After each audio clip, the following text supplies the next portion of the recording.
Ladies and gentlemen, Fourth and Trollers, welcome back to Fourth and Troll Fantasy, the most entertaining fantasy football podcast on the planet.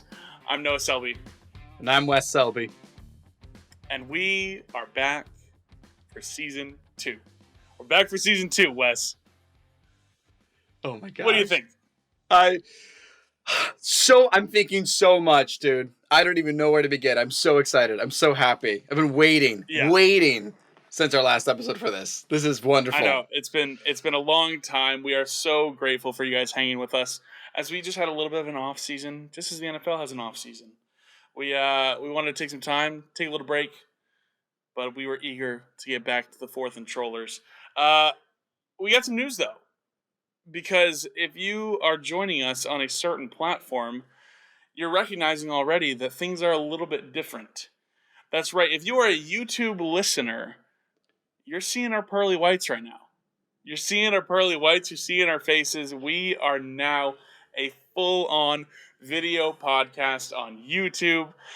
We decided, we got some feedback, and we wanted to make a video podcast a top priority for the Fourth and Trollers. We had a lot of people saying, hey, we love watching video podcasts. We love watching, shows on YouTube, stuff like that. And so we decided, you know what? Let's go ahead and just jump into a video format. So obviously we are still on Apple Music, Spotify, Amazon Music, but also you can catch us on YouTube and look at us while we do it. It's a fun time, and honestly, this is made possible by you guys. And so we just want to say thank you so much for joining us last year. I hope you're going to join us this year for the season. Hope you get some fantasy championships and everything as we go about. Like, subscribe, leave a comment below, share the video if you are watching on YouTube, and we love it. But formalities out of the way. Wes, we're back for Season 2, dude. First of all, great job with all of that. That felt like this is real. It's felt surreal getting to this point, and now it is real. No more sir. I'm great. I am so excited. This is so much fun having a camera. It probably makes sense. You can probably infer this as well, but I mean, Noah and I didn't see each other all last season, so this was all just kind of an aural, AURAL experience, just listening to each other. Now we get to see each other. This is so wonderful, so exciting. One really exciting thing for this entire season that I haven't even told Noah yet because I wanted to wait for right now. So we have a fan who is starting his first fantasy football league this year. He just joined it, and he told me he is exclusively following Fourth and Troll fantasy advice all the way through. So we are going to have actual concrete proof and evidence on how our opinions and takes and data will work. Yes. And I would love for this season that we keep an eye on how he does, what his record is here and there. I'm very looking forward to seeing how he does. But overall, I'm great. I'm pumped. I'm loving this. I mean, I've been going crazy doing research and following the news just to finally talk about it with other people. Noah, how are you? I'm good. I'm really good, man. Real quick, what's our fan's name? Jared. Jared? Ready for a last place finish, baby, but nowhere to go but up. Here we go. No. Last place finish. That's no. Or a championship. It's one or the other. There's going to be We're no in between. Fantasy podcast. Oh, right. First place finish, Jared. Thank First you. Place finish. Yeah, there you go. First place finish. Get some confidence for him.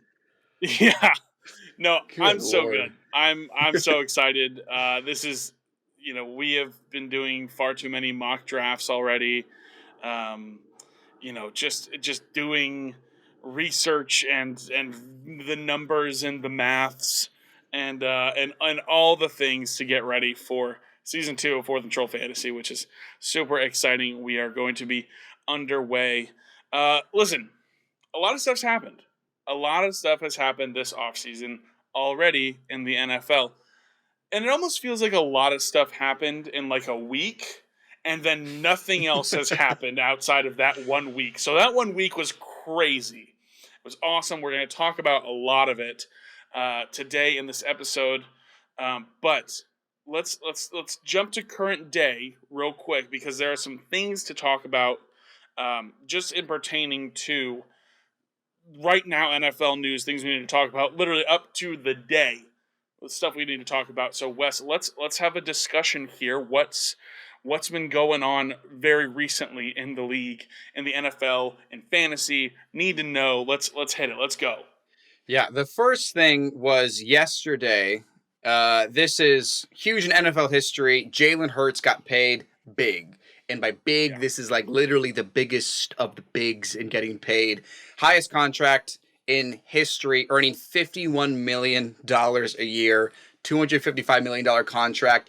This for us just pertains to the fantasy football world that Hurts is here to stay. They have confidence. This wasn't a fluke. This wasn't a one-hit wonder Cam Newton season, where he had the MVP in 2015, lost Super Yeah. Bowl, and then just this gives me confidence that Hurts is going to continue to be great. The team believes in him. I'm very excited for him. So that's literally yesterday's update. There's a couple of the running backs. The last updates here for running backs that are likely not going to be on their team in this upcoming season. The first one is Austin Eckler, who a lot of you probably already know has asked to be traded because the Chargers just couldn't figure out whether it was they stopped trying to negotiate with him, they didn't want to give him the contract, whatever it was. It's kind of hostile right now between Austin Eckler and the Chargers. And the funny thing is, if he doesn't get traded, he's going to have to play there. He's going to have to stay there with the Chargers and finish the season out. Yeah, if I'm being honest, I actually think this is the most likely scenario. I actually think he goes back to LA. I think the thing is, he wants a big contract extension. He's also turning 29 this year. He's also a little bit smaller. He's also very good at football. So all things considered, but I think the Chargers went, yeah, we're not going to pay you that much money. So sure, go see what the market's like for you. Go see what you can get. That sort of thing. And I've actually heard little inklings of him saying, he's not gonna hold out. He's not gonna pull like a Le'Veon Bell. He's not. Austin Eckler's a great dude. He's a great dude. He loves Chargers fans. He loves the team. He just feels that he's got some value to give, and so he was like, you know what? Let me see what's out there. I don't think anything's out there. I don't think anybody wants to give a big extension to a 29-year-old running back who they'd have to give like 90 plus targets to like be super effective for their team.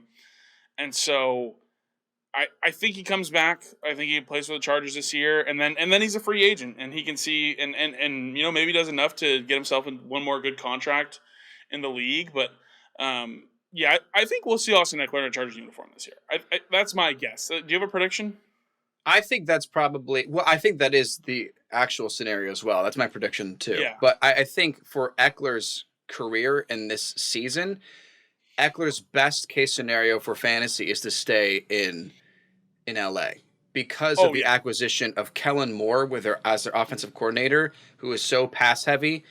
I think this is going to be fantastic in helping with that to continue to get Eckler targets. The Chargers have a great offense, so I think this helps him if he stays there. It helps us. That's what I'll say. It helps us if he stays there. It helps fantasy owners. Yeah, I don't know about him, but I that's going to be probably the next couple of weeks. We'll figure out if there's any kind of movement there. Yeah, we'll talk about it for sure.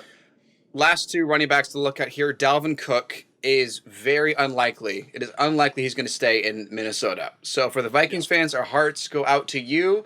And for whoever gets him, congratulations, because I think he's very talented. But the reason is there's just not enough cap space. Maybe it's just contract negotiations. Maybe they just want to build more to the future. It's not entirely pinpoint clear what it is, but there is something that is kind of interesting. He may not be traded. He may just be cut. And Dalvin Cook could just be there for any team. And I'll ask now, Noah, does it matter where he goes for if you draft him?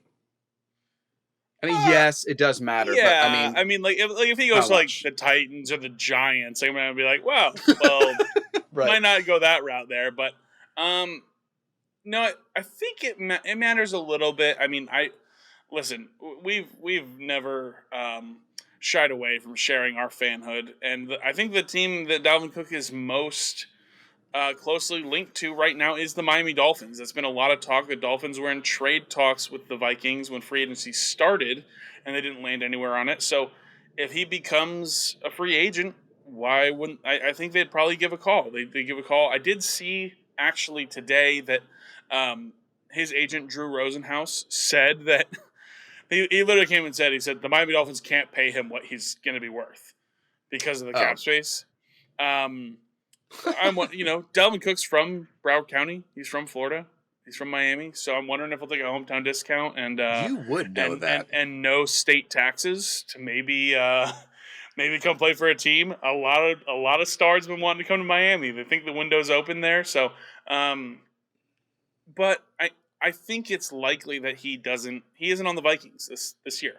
I think they paid Alexander Mattison real money to not just backup money, like real money to come back. Alexander Mattison was testing the field and seeing, and I was really excited for him to go somewhere else to see what that backfield would look like. And now he's gone back to Minnesota on a real contract on like not just backup money.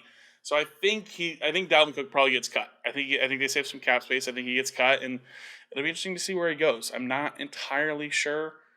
Miami would be great, but wherever he goes, he's going to make an impact. So he's still going to be, maybe he's a little older and he's a borderline RB1, maybe a high-end RB2, but he's still going to be a really solid player in fantasy. So definitely keep your eye on wherever he goes, and we'll be talking about it whenever it happens. He did have more down weeks than I think we expected last season, so I think that does kind of give some hesitation for Dalvin Cook potential owners.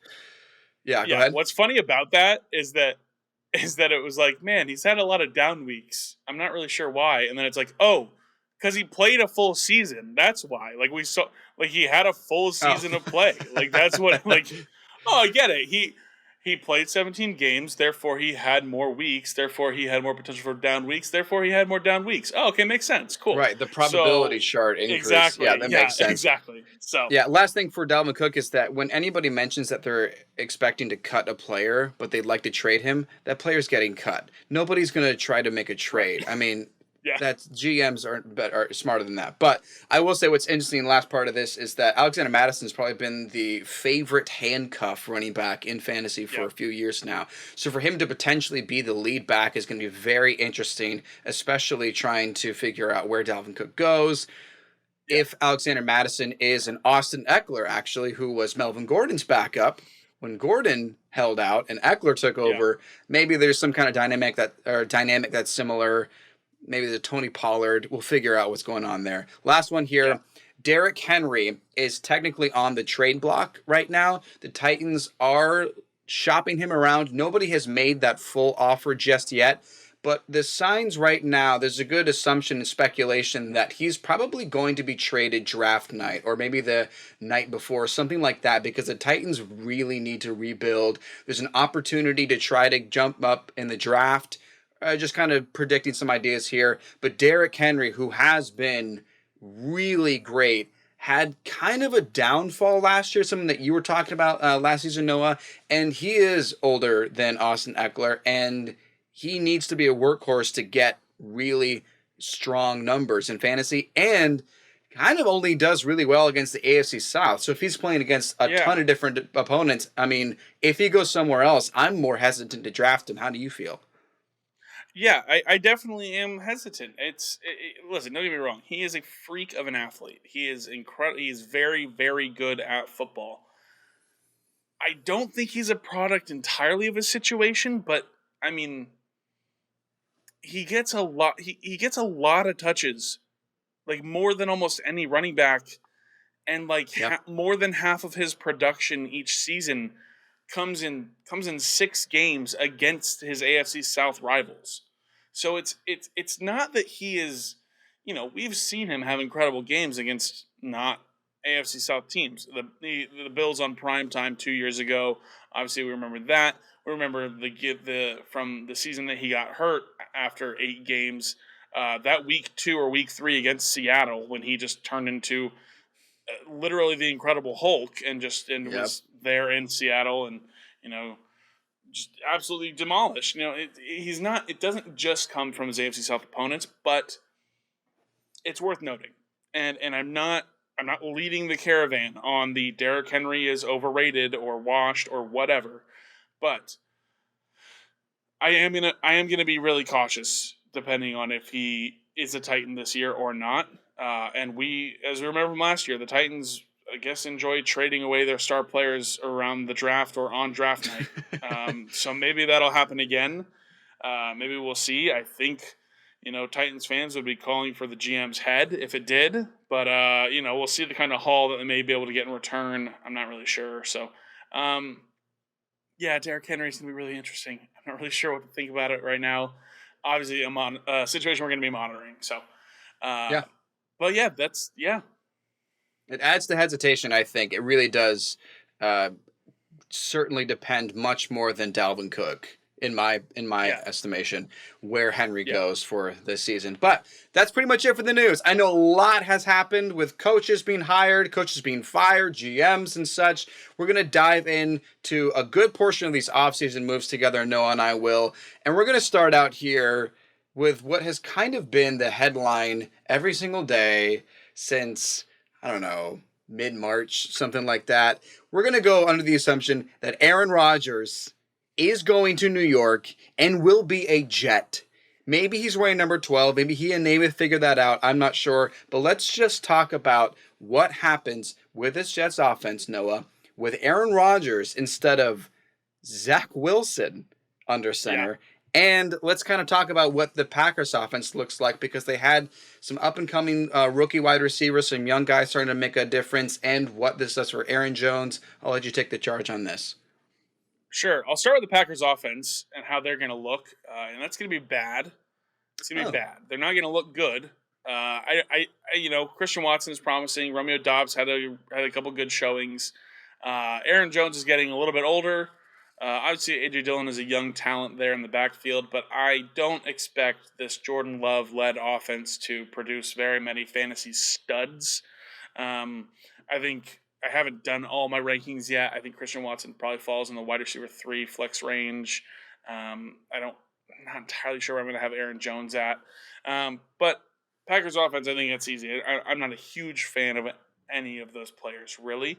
We'll watch and see what they do in the draft. There's been some things that they've talked about.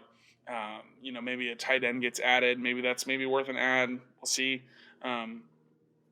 But the Packers offense, I'm not super, super excited about. Now, the Jets offense, on the other hand. Oh?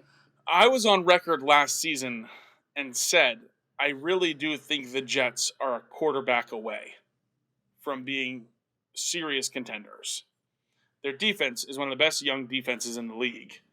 So that's, in and of itself, a great thing to have, whether you have a quarterback or not. Their quarterback situation was so poor, and they still won 7 games last year, and a lot of that was because of the defense. So the defense is great. Defense is great. We've established that. Now, what will happen to Garrett Wilson if he gets someone not named Joe Flacco or Mike White or Zach Wilson throwing him the ball? This is Garrett Wilson, Offensive Rookie of the Year, over 1,000-yard receiver. The potential is untapped. It's ridiculous. Garrett Wilson, I haven't penciled it in as for sure, because obviously this hasn't happened. This trade hasn't happened. We're assuming it happens. But Garrett Wilson will probably break into wide receiver 1 range once this is locked in for sure. He's already one of the best young receivers in the league, and now you add a 2-time MVP, a back-to-back MVP. I believe he won MVP once before in his career, correct, Wes? Rodgers? The 3-time MVP, yeah. He's either 3 or 4, but he's won a number of them. Recent back-to-back MVP. Man, this offense is crazy. Breece Hall coming back from an injury.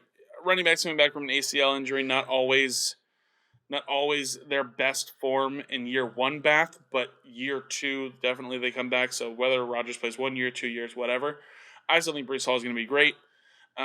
This Jets offense is going to be wild if they get Aaron Rodgers / when they get Aaron Rodgers. All sides have said It's happening. Rodgers said it's happening. Right. The Jets say it's happening. The Packers say it's happening.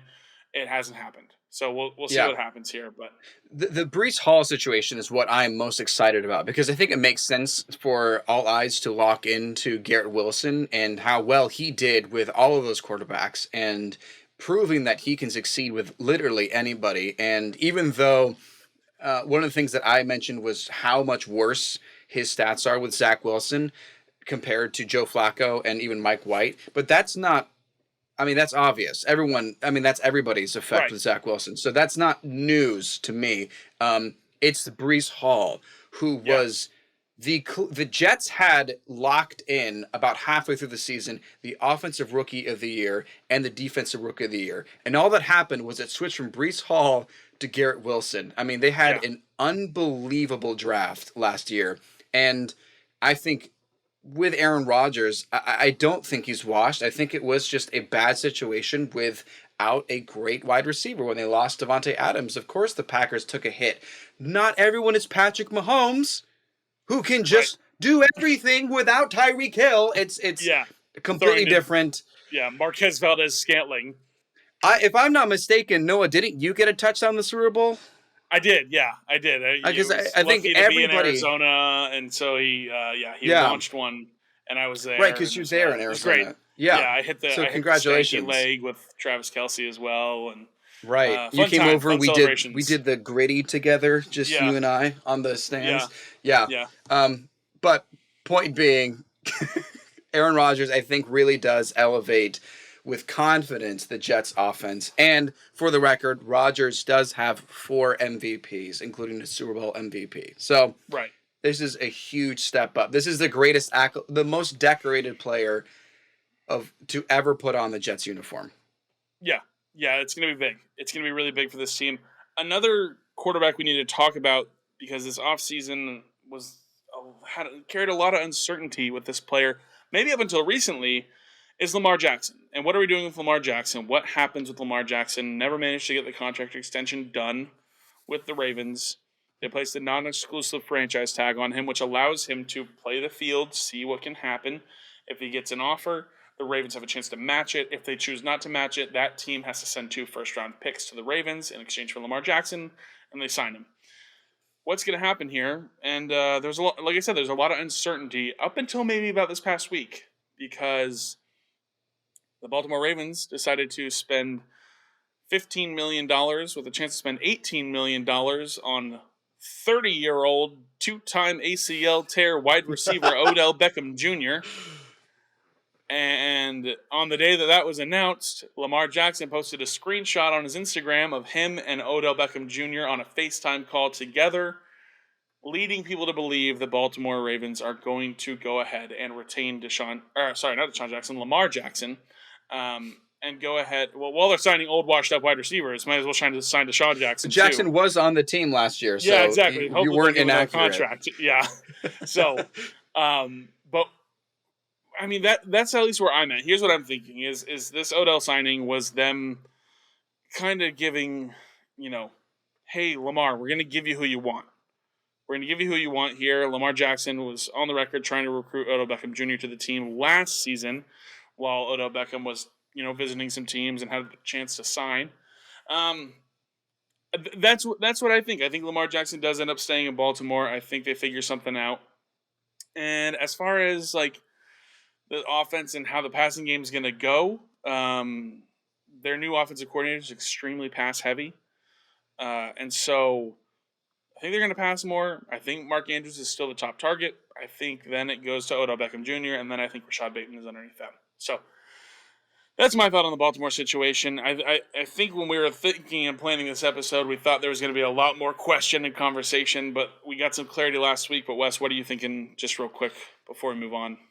I think the Ravens have done I think the GM and the front office there in Baltimore, it was very tactful and very meticulous in the way they handled Lamar Jackson because they obviously want him. They've been very outspoken about wanting him.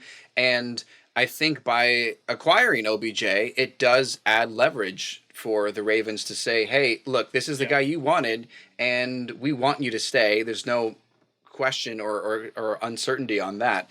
I think as far as fantasy, what this does with OBJ is that it gives a primary wide receiver to help out Mark Andrews, and it Yeah. also allows more opportunity. I think in a strange way, this probably helps the running game. This might help out J.K. Dobbins. This might help out Lamar Jackson's rushing yards in an ironic sense, because you think adding wide receiver, this doesn't help. Think about Josh Allen and how great he is Yeah. with his legs. You think about Mahomes. Mahomes is really sneakily good on the run. Jalen Hurts, obviously, they all have really great wide receivers and have a clear passing threat on that team.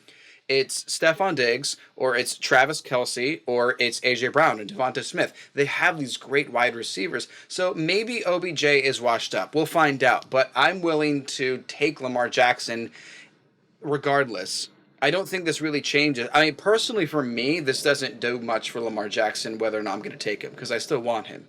So even if he Yeah. does end up in Atlanta or Washington or Indianapolis or Tennessee or some random other team, New England, I think Lamar Jackson is still a bona fide fantasy superstar. That doesn't change anything.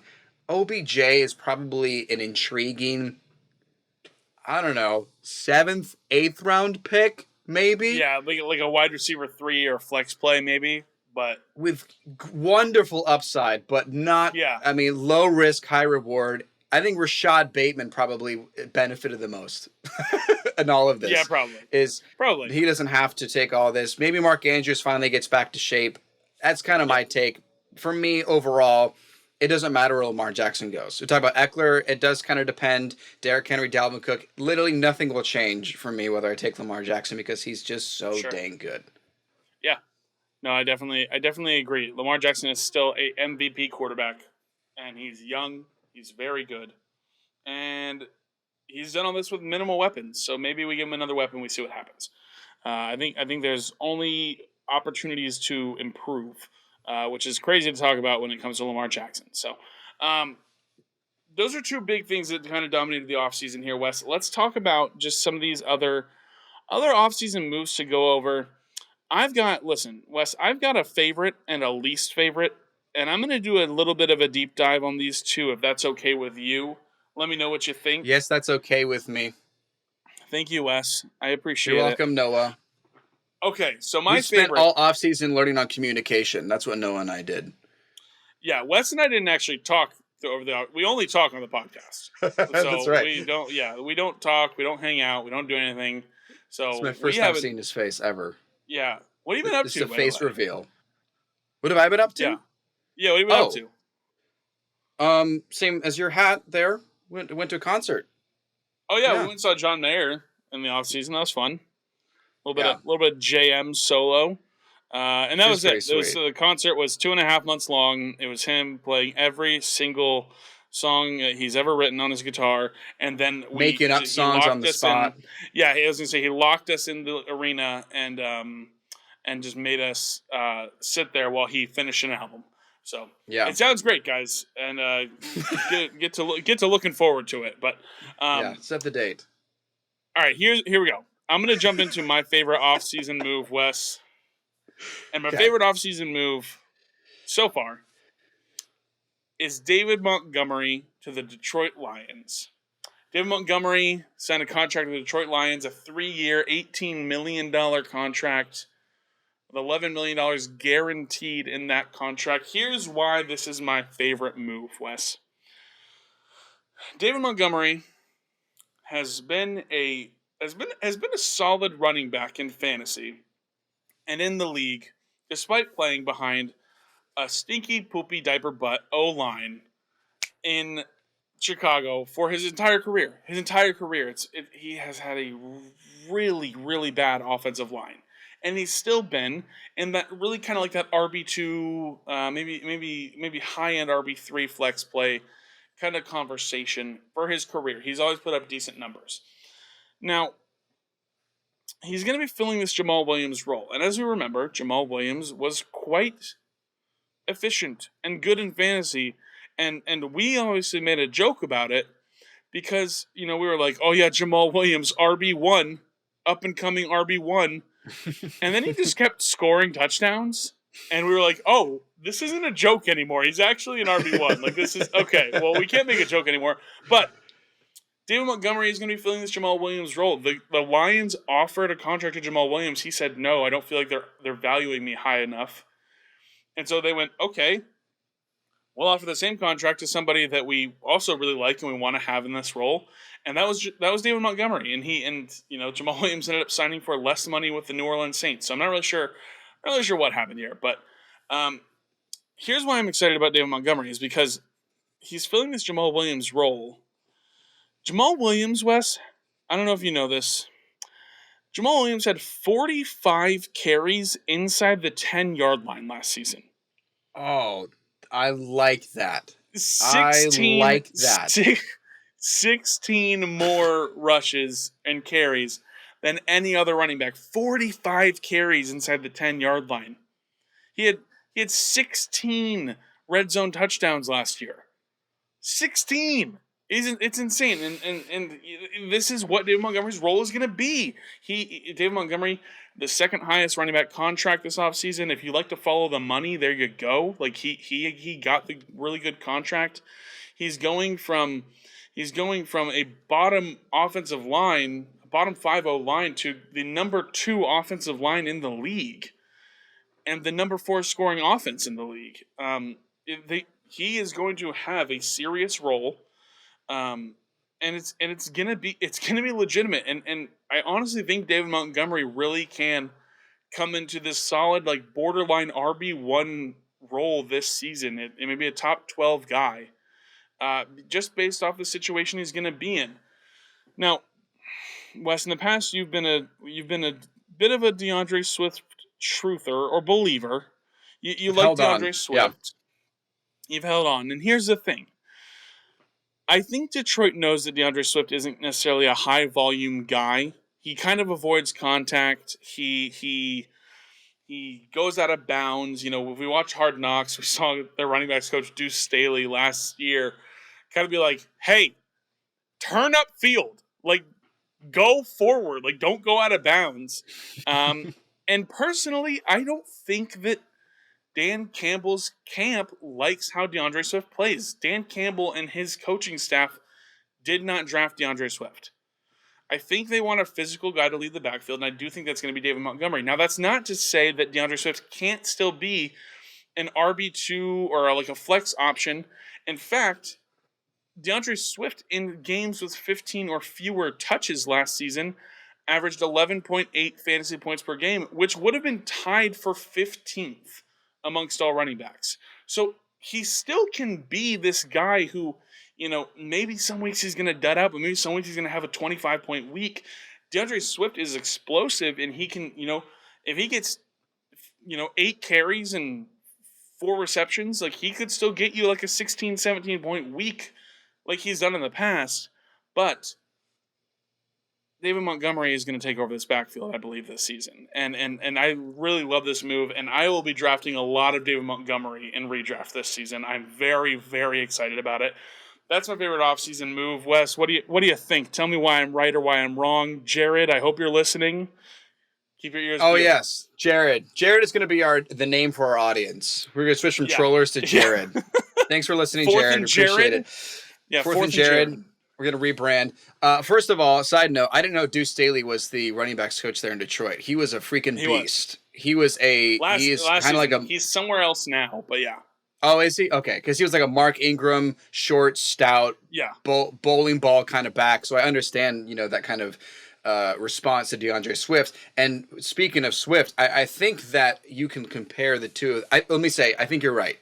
And I'm going to give my consensus on this is because I think you can easily look at Montgomery and Swift as a very comparable Thunder-Lightning duo. I think they're going to have a lot of split backfield opportunities, much like Jamal Williams did with Swift. And I don't think we need to worry too much about who's getting more opportunities because I think it is clear that when they get inside the 10, just as you gave the statistic about with Williams, they're going to need to give it to a head down back, and that is clearly not Swift. And that may not be a fault, But as you said, that's not really the Dan Campbell Right. playing style. They're going to want to be more gritty. Campbell has talked about the leg joints a lot with knees and ankles. He's trying to destroy ligaments when he's playing Yeah. football, biting ankles and breaking Bite, kneecaps. yeah, bites you in the kneecap on our way down. Yeah, Like, it was like, oh, get knocked down, get back up. All right, great. yeah, Montgomery is more of that than Swift is. I don't right. think it's a bad pick to take DeAndre Swift. I don't think he is a round 2 player anymore. I don't think he's a round 2 ADP back anymore. I think his upside does have that round 3. I wouldn't take him there, especially with David Montgomery, who I think does have proof to be a round 3 running back. I just said 15th in points or whatever the statistic was. Yeah, I like it. I think Montgomery is in a great opportunity, especially because they have a lot of offensive weapons just in general. They don't need to give it to him over and over again to succeed. So yes, I think this is exciting as well. Great. Thanks. I appreciate that. Ready? You're now welcome. Here's my least favorite offseason move, and this one's painful. Because if you listen to us last season, you're gonna understand. My least favorite offseason move this offseason is Dalton Schultz to the Houston Texans on a 1-year, just over $6 million deal. $6 million guaranteed, $4.5 million signing bonus. Listen, I love Dalton Schultz with everything in my being. And I was really hoping the Cowboys were going to re-sign him when they cut Zeke. Thought they were going to make a little bit of room. They were going to bring him back. His career is going to die in Houston. And I'm really, really sad about it. I'm really, really disappointed. Dalton Schultz is entirely a product of his situation. In college, Dalton Schultz didn't do anything. He wasn't really any big player, any high prospect, anything. He did not do anything in college. He came to the Cowboys, and really what happened was that this really was a product of when Dak Prescott got hurt and came back from injury in 2021. Dalton Schultz had his kind of breakout. But we're going to take a look at this because in weeks 2 through 6 last year, when Dak Prescott was out, Dalton Schultz had a total of 2 receptions. Granted, he didn't play a couple of games in there, but there was at least 3 games in that period that he played, and he had 2 catches while Dak Prescott was out, and Cooper Rush was doing his Cooper Rush thing. Okay, so there's that. In week 8 in 2021 without Dak Prescott. So we're just going 1 game without Dak. This was 2021 was Dalton Schultz's breakout. 1 game without Dak in 2021. Dalton Schultz's worst game of the season with just 2 catches for 11 yards. Now, in 2020, before Dak got hurt in week 5, that nasty leg injury, we all remember. In 2020, through 4 weeks, Dalton Schultz had 18 receptions, 219 yards, and 2 touchdowns. He was the tight end 6 at the time, and he was on pace to finish as the tight end 3. 18 receptions, 219 yards, and 2 touchdowns. Instead, with no Dak Prescott the rest of the season, he finished with just 63 catches. That's less than 4 catches a game. 615 yards. That's less than 400 yards the rest of the season. And just 2 more touchdowns all season long. Finished the season with 4 after he already started with 2. Listen, I really hope Dalton Schultz becomes a safety net for whoever is playing quarterback for the Houston Texans. Whether it's a rookie, whether they stick with Davis Mills. I'm seeing weird mock drafts now that they're going to take a defensive player with the 2nd overall pick, and I don't know what's going on there. Boo. But I hope he doesn't have to make himself fantasy relevant. But my true fear is that Dalton Schultz's career dies in Houston. The tight end market just isn't huge anymore, and yeah, I'm really bummed because I was really hoping he would come back to the Cowboys, but he did not. So that's my least favorite move this offseason. It's kind of morbid. A little bit, yeah. That's how my feelings were feeling. As morbid was a good word. Yeah, I'm not judging you and your emotions. I'm justifying you. I'm validating your emotions. This isn't this season. You really think this is the entire career and longevity, if there even is longevity for Schultz. That's amazing. Well, I was going to say what you already pointed out is that the opportunity for a rookie quarterback, I'm going to still assume they're going to take either Bryce Young or C.J. Stroud, whichever one the Panthers don't take. I think that the rookie quarterback, if it is rookie, that does offer an opportunity for Schultz to be a safety net. And Nico Collins started to do really well towards the latter half of the season. Amari Rodgers got some traction too. Yeah, John Mechie should be back and playing this year. He was a great prospect out of college. He just, he had contracted. He got cancer and he couldn't play, and so there were words and talks that he's coming back as well. So, wow.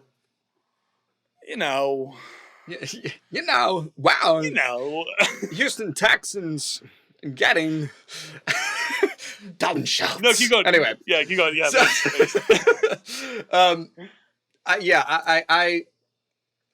I'm not quite as heartbroken as you are because I think part of this is you had Schultz. So you personally were more invested in the Schultz disappointment throughout the season. And especially disappointing is that literally in the playoff game against Tampa Bay, the real playoff game, Schultz went off. Oh, dude, he had 3 touchdowns in the playoffs this year. Insane.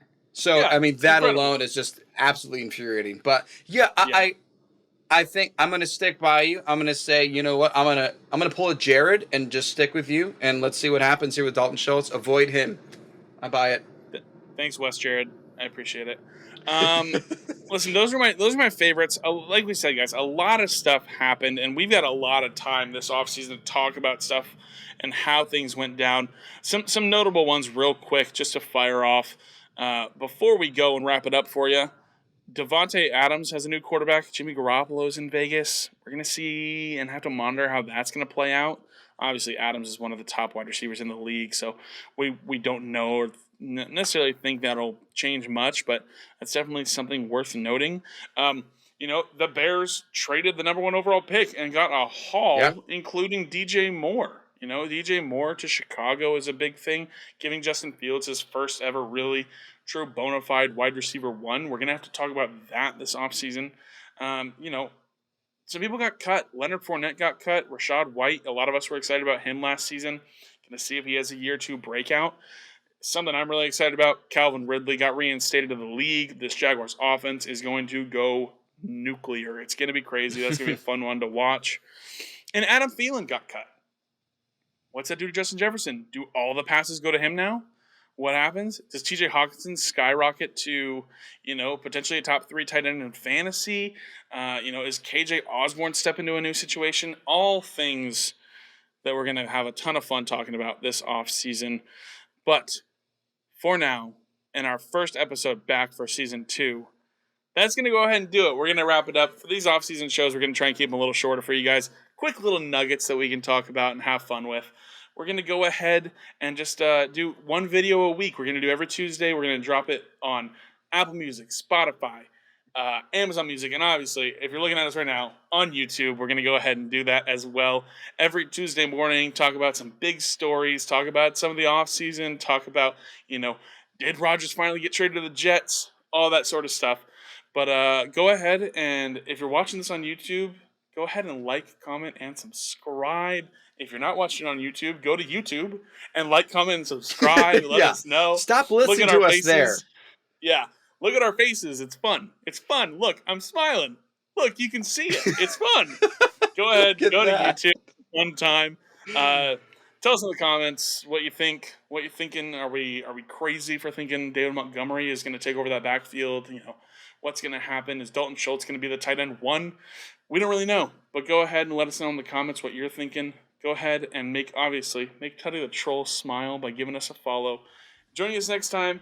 Every single Tuesday this off season. Once we get to the season, we're going to obviously be back to every Tuesday and Friday. But for now, every single Tuesday morning. My name is Noah Selby. And I'm Wes Selby. And this has been 4th and Troll Fantasy.